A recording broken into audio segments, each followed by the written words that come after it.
Drugs supplier Ashwini पॉलचे कारनामे, आंतरराष्ट्रीय तस्कर टोळ्यांशी कनेक्शन, एअर कार्गोतून तस्करीचा पोलिसांना संशय, राज्यासह परराज्यात ड्रग्जचा करत होती पुरवठा।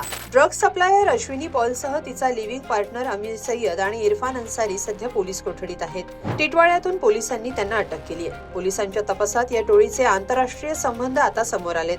अश्विनी भारतात ड्रग्ज पुरवण्यासाठी बाहेरच्या देशातून तस्करी करायची, त्यासाठी एअर कार्गोचा वापर केल्याचा पोलिसांना संशय आहे। नेस्को ड्रग्ज प्रकरणात नवी काय माहिती आली आहे, सविस्तर पाहूया या व्हिडिओतून। नेस्को ड्रग्ज पार्टी प्रकरणानंतर मुंबईत अंमली पदार्थांविरोधात पोलिसांनी धडक मोहीम सुरू केली। याच कारवाईत टिटवाळ्यातल्या एका हाय प्रोफाईल सोसायटीत पोलिसांनी धाड टाकली।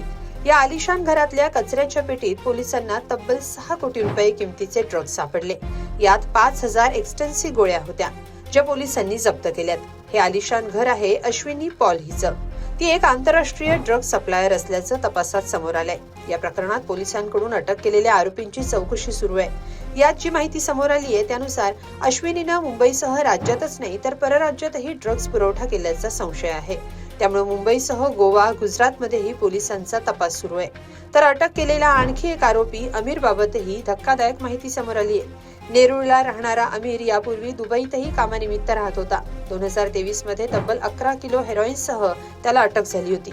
अटक होण्यापूर्वी अमीर नोकरीच्या बहाण्यानं अंमली पदार्थांची तस्करी करत होता आणि तस्करी केलेले ड्रग्ज तो भारतात पुरवायचा, अशी माहिती समोर आली आहे। दरम्यान अश्विनीच्या घरातून जप्त केलेल्या 5000 एक्स्टेन्सी गोळ्यांचा साठा आरोपी अमीर याच्या मागणीनुसार आशिया खंडातल्या एका देशातून चोरट्या मार्गानं भारतात दाखल झाल्याचं समोर आलंय। पण हे ड्रग्ज कोणत्या देशातून, कुणी, कोणत्या मार्गानं भारतात आणले, यासाठी एअर कार्गोचा वापर केला गेला का? आमिरनं ते ड्रग्ज अश्विनीपर्यंत कसे पोहोचवले?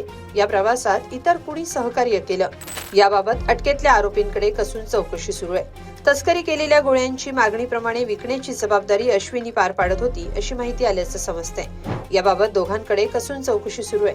दरम्यान नेस्को ड्रग्ज प्रकरणात आणखी एका आरोपीला अटक करण्यात आली आहे, त्यामुळे अटक आरोपींची संख्या आता 11 झाली आहे। या प्रकरणात वनराई पोलिसांनी बुधवारी मोठी कारवाई केली। उल्हासनगरमधून जिया जेकब रिचेल या महिलेलाही अटक केली आहे। तिचे फरार ड्रग्ज पेडलरशी संबंध असल्याची माहिती पुढे आली आहे। तर आरोपी आयुष साहित्य, विनीत गेरलानी आणि शुभ अग्रवाल या आरोपींनी सुरक्षा रक्षक प्रदीप गुप्ता याला पैसे देऊन विना तिकीट नेस्को इथल्या कॉन्सर्टमध्ये प्रवेश मिळवला होता। त्यानंतर त्यांनी त्या ठिकाणी एक्स्टन्सी या ड्रग्जच्या गोळ्यांची विक्री केल्याचं समजतंय। हे अंमली पदार्थ त्यांनी आनंद पटेल कडून आणले होते, अशीही माहिती समोर आली आहे। दरम्यान नेस्को इथं विद्यार्थ्याच्या मृत्यूनंतर तापलेलं हे प्रकरण आता मोठं वळण घेताना दिसतंय। बारमध्ये काम करणारी अश्विनी ही आंतरराष्ट्रीय ड्रग्ज सप्लायर बनल्याचं तपासात समोर आलंय। या प्रकरणात पुढे आणखी कोणते धक्कादायक खुलासे समोर येतात, याकडे सर्वांचं लक्ष लागलंय। या सगळ्याबाबत तुम्हाला काय वाटतं, कमेंटमध्ये नक्की लिहा आणि lokmat.com ला सबस्क्राईब करा। धन्यवाद।